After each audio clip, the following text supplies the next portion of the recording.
Hi, this is Darren Brown. I'm the owner of Darren Buys Homes Cash, and this is my BBB story.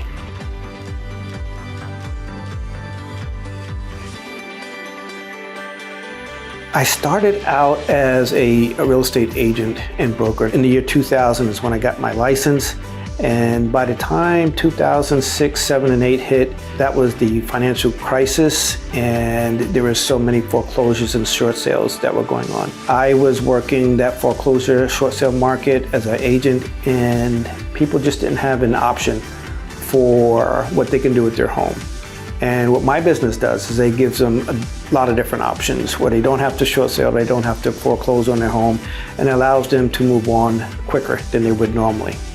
I try and bring the customer back into who I am with my core values, what I stand for. I am a person that's been in the military for 20 years. That kind of person really has a different way of thinking. You know, they have rules, they have core values, and they have mission statements. The other part is, believe it or not, I'm an old-fashioned guy and I like that BBB. That's what I was raised with. And a lot of my competitors, they're not going to want to be that transparent. Matter of fact, they are ducking and dodging the transparency, where for me, I'm opening up the doors for transparency to show that I am legit, I am a person and company that can be trusted. I decided about 6 years ago to become accredited because I was really getting ready to launch my business full-time. I've actually had my business for quite some time, but it wasn't really full-time.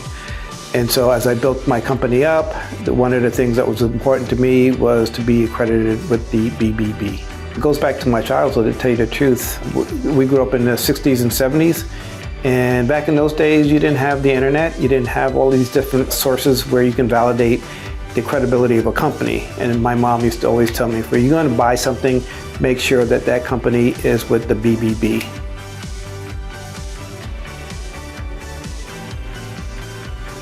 And that's my BBB story.